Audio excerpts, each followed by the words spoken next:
What is up, dudes and lady dudes? Welcome back to JustNutz, guys. Today I'm showing you another deck profile. This time we're looking at my new build for pure ZOODIACs. Now I know what you're thinking is like, John, ZOODIACs are all over the place. What a boring deck profile. And I get that. It is kind of all over the place, and it is expected to kind of move up in tiering, especially with like Infernoble Knight and Dragonlink taking such big hits on the most recent ban list. But that's mainly coming as ZOODIAC Eldritch. So if you don't really like that combination, you want to try out the pure build and see what the pure build is, this is my build for that. Hopefully to give you an idea of what you could see here, and I don't know, maybe this will make you want to play the pure version. I still think the pure version has, you know, competitive implications to it. I'm not saying it's tier 1, but I do think pure could be like maybe tier 2, and maybe Zoo Eldritch is like 1.5, maybe tier 1. We'll see. But I still think this deck is pretty good, and if you have the right tech options, you're not playing the Eldritch engine, so you have more room for just like power, like just utility cards that are just anti-meta, and that's kind of what you're going to see here. So without further ado, let's just jump into the deck profile with the monsters. Okay, the Zoo lineup is pretty standard here. You've got 3 Thoroughblade, 3 Whiptail, 3 Ram, and then of course the 1 Rat here. This is all pretty self-explanatory. They're all 1-card Dridents, which is cool, and they all just give bonus effects. I honestly think, like, in terms of goodness, like Thoroughblade's probably the worst one. Or maybe just my favorite ones. I think I'd put Ram there, or I'm sorry, Rat here there. So in terms of goodness, I think Whiptail's my favorite, Ram second favorite, Rat here, and then Thoroughblade. Thoroughblade's just not that great. You don't even want to use his effect if your hand's already pretty good. You only want to use his effect when you like really need to find something better, because you just don't have faith in your hand to get the job done. But other than that, you're really not firing off his effect very often, because you don't want to get just like gammed and just have to like pass because you extended too hard. You didn't have to. And then the only other monsters we're playing are a couple hand traps, just 3 Ash, 2 Crow, 2 Nib. This is all, you know, this makes a lot of sense here. I just think the new meta, this is all pretty good. I don't think you need to play as many hand traps as you did before, which is a big bonus for this next format, because Infernoble is not as scary, Dragonlink isn't as scary in terms of their end boards, so I'm just not as worried on like the decks in the format of saying like, I cannot allow these decks to go full combo no matter what. Well, now, like, if Virtual War goes full combo, we're playing like a trap-centric deck anyway, so let them go full combo. I'm just gonna like normal summon a card, make some Trident, and then like set a couple cards anyway, so it's not that big a deal. So let Virtual War go combo.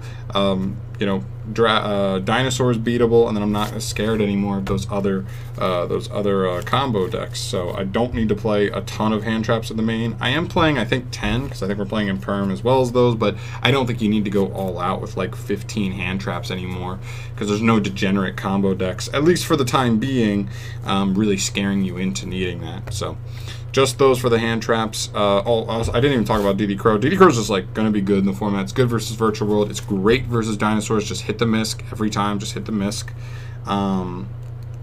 Good versus Zoo Eldritch. You could hit the ZOODIAC stuff or the Eldritch stuff, whatever you want. A lot of times you're going to just hit the Eldritch stuff, but still really good. For the spells, though, that's it for the monsters. Really small monster lineup in this deck.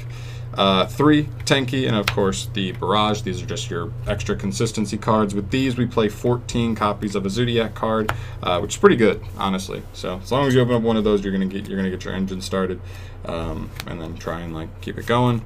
For some draw cards, I play 2 copies of Desires and 2 copies of Avarice. This is my personal choice. You know, for draw cards here. I could see somebody wanting to play 3 Desires, but I don't like 3 Desires, so to kind of like balance it out, I am playing the Avarice with it to potentially be able to use both in the same turn, whereas like Desiresing into Desires is really awful, but Desiresing into Avarice is not half bad. So I kind of like playing 2 and 2 in the list, and it's been working out pretty well for me so far. I do get weary of Avarice though at more than one, just because if you open Avarice, sometimes you're not turn 1 going to be putting enough cards engraved to use it, but it is still usually a decent follow-up play, because you're like a lot of times going into your next turn going to have at least, you know, 5 monsters engraved to be able to get your draws, and recycle the Dryden as well, which is huge. So that is it for like the draw power consistency as far as the spells go. Now for a couple of tech cards. For some quick plays, I do play 2 Book of Moon and I do play 3 Cosmic Cyclone. Now I could see anybody saying I think 3 Book of Moon is better than Cyclone. That's up to you. Here I'm playing these because I just think like Cyclone's pretty good versus everything. Like the new best combo deck in the game right now is going to be Virtual World, and the thing that makes them the most scary versus us is Chuche. So being able to neutralize that with Cosmic Cyclone is absolutely ginormous. Because you don't lose to VFD in this deck, you're losing to Chuche getting a pop every turn. That's what you lose to. So we need to Cyclone that to keep our Dryden up, to keep it alive, and hopefully maintain control of the board. So this card is huge, as well as versus Dinosaurs. It can hit Lost World. That's mainly the main target to hit versus Dinosaurs, I will say. But still, like, you know what I mean? Like, keeping that token off, keeping their stuff targetable makes your Trident still powerful versus them, which is really important. And then stuff like if Zoo Eldritch, this is like a card that versus that deck gives this deck a little bit of an edge versus them, because they may not have space to play a card like this where we do. So we're just like negating and getting rid of like Hawkeros and Conquistadors, which is huge. You stop the monster from hitting the board, you stop it from getting the disruption effect, and you stop them from getting the float later on into more advantage. So this card's like huge versus Eldritch, very, very good there. I just feel like for the next meta, it's going to be great.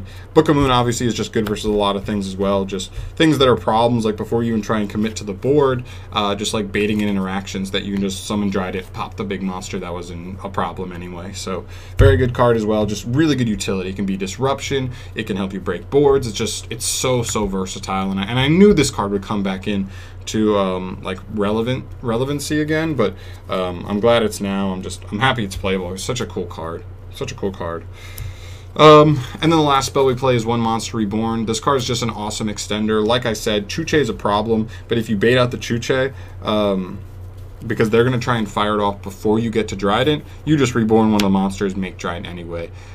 So this card can be huge at allowing you to play through like one-off removal cards.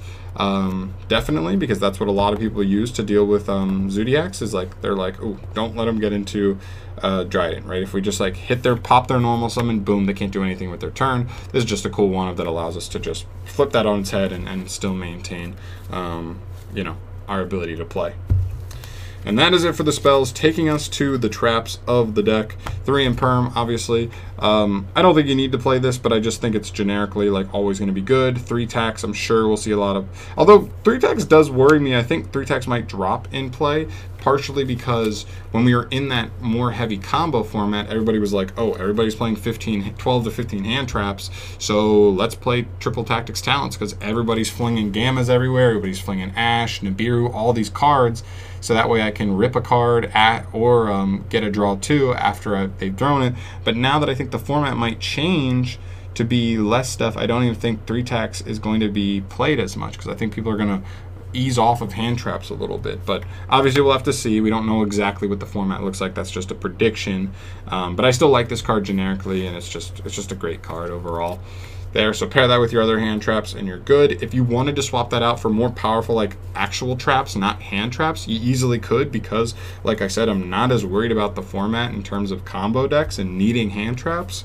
That would be a personal pick for you, though. I'm just on the Imperm for right now. All right, and then coming into the last couple of cards of the deck, it's 3 2 of traps. I play this. This is Ice Dragon's Prison. Again, I don't have it, but if you play a deck that has like the tech slots for something like Ice Dragon's Prison, I highly recommend you play it. 2 copies of Solemn Strike. This card is insane. I don't need to explain that. And 2 copies of Gozen Match. Now, these are all just insanely powerful in their own right. I don't think I need to explain why overall, but so one thing you could do is if you just like these traps, you could easily just like drop in Perm and just play 3/3/3 if you wanted. If you want to go really like balls deep, go all in on these guys, they're actually pretty dang insane. So okay, Ice Dragon's Prison, we know this is insane in the format. It's great versus Virtual World. It's great versus stuff like Dragoon. It is an out to Dragoon, which is really cool, because ZOODIACs definitely struggle with that sometimes. You also have Solemn Strike. This is just an insanely generic good card. It's also a better trap going second. So if you have this plus like a Book of Moon, you could go Book of Moon, targeting a monster. Your opponent attempts to negate it, and then you can strike the monster they attempt to negate it, or with goes a match too. Like flip goes a match, they think that's going to wreck their board, so they're going to try and negate it. You then just strike the monster that attempted to negate it, and then goes and makes them send all but one monster from their board to the grave. So pretty good there. A lot of good stuff here. Goes a match just is insane. I mean, when you look at Virtual World, half their deck is Earth, half their deck is Wind, but also especially once they start getting into some of the generic synchros and stuff, then you hit them, and then they can just be like really stuck. Like if they go into Coral Dragon, well, Coral Dragon is not the best example because they can pop goes a match with Coral Dragon, but at least you force them to use that removal on something. But you could also force them to send everything else from their field to the graveyard, which is pretty cool as well. But there's a couple of different interactions there. Also versus like Zoo Eldritch, they can either keep the Zoos or the Eldritch monsters, but not both, which is pretty cool. So you like lock them out of half of their deck, which is another bonus for this deck and how it matches up in that particular like meta matchup. And dinosaurs. Like dinosaurs just literally cannot play under goes a match. When you think about it, like Ovi is dark, Misk is fire, Archosaur is water, Conductor is light for some reason. The babies, Pank, and Giant Rex are all earth. So like literally they have all 6 attributes like in their deck. So they just like can't function. If they normal summon Ovi and you flip this, like they pass turn. They literally just like cannot play through this at all. They have no removal for it in the entire deck. They just like are in such a pickle immediately. So I just felt like it's a pretty good card. I'm only playing 2 because it's like not the most insane versus Virtual World and a couple of the other decks, but I do think it's like insane versus some decks. And I think if you're going to be playing this version, you need to be playing some cards that can just win you games. And this is just one of those cards that can just straight up win you a game, because you're just like goes in and they're like, yeah, my deck doesn't have an out to that, and my deck doesn't have a way to put more than one monster on the field now. Fuck. And then they lose, right? So yeah, Prank Kids too. Prank Kids is another deck that just like loses to goes a match if they don't have like removal for it. So yep, pretty insane there. But that's it for the main. 40 cards in the main. I really like the main. There's for all those flex spots as far as like utility cards go, just swap them out for whatever you personally feel. This is just my ratio that I'm feeling at the moment. Yeah, so moving on to the extra deck though, we do have 1 copy of Dryden, of course, 3 copies of Chakanine, of course, 3 copies of Tiger Mortar, of course, 2 copies of Borbo. I don't know why. I swore I had a second Borbo, but I guess I don't. But that was stupid when I went to look for that, and I was just like, what the heck? Do I really not have another Borbo? I guess not. And then obviously the 1 Hammer Kong. So this is our ZOODIAC extra deck lineup. Pretty standard here. Yeah, just double Borbo, because in this pure build, you're really like, your big play is Zeus. It's just make Zeus. And because you're playing pure, you don't really feel bad about just playing like the whole array of ZOODIAC cards to be able to make Zeus like so easily, right? So that's really good. And then everything else is just good, just nice to have. I'd love to see Dryden go to 2, to be honest. Although to be fair, like ZOODIAC is already seeing enough play in the meta that maybe it doesn't need ZOODIAC Dryden to 2. It would just make the pure variant like definitely a lot better. Then for some utility exceeds, the Drill Driver Vespanado with 2 Zeus. I only have 1 Zeus. If you have 2, play it. If not, like 1 Zeus can work. You could like play something else for this last copy, whatever you want, honestly. It's up to you. But yeah, this card's really cool. I knew when this card came out and I read it, I was like, oh, that's awesome. And then Zeus came out and I was just like, oh, this card is just like this, but like way better. There are situations though where Vespanado does come up, it does float, it is a beater before even having to attack, where like that's one of the bonuses. If you just need a beater to clear monster, you know, Vespanado is better because Zeus forces you to use your battle phase just to get him on the field. So Vespanado is definitely better in certain instances, plus the float, like I said. So there are some ways that it is you know, definitely has a little bit of an edge on Zeus, but Zeus overall, obviously, we all know, is the better card. But yeah, the whole goal of the deck is like control the board, make Zeus, control the board, and eventually like get in for enough damage for game. But Zeus is just insane in this deck. It's just, this is the best deck. This deck synergizes with Zeus better than any deck in the entire game. I don't think anybody would argue me on that. And then for the last 2 cards, I just had slots open in the deck. I'm playing 1 copy of Infinitrack Fortress Megaclops. You can technically still make it, and if you are against a matchup where you feel they just like probably don't even have any outs to it, you can just, you know, do the 1 or 2 card combo, or just later in the duel if you just have enough resources to make it, just be like, I don't think you have an out to this, you're just gonna lose.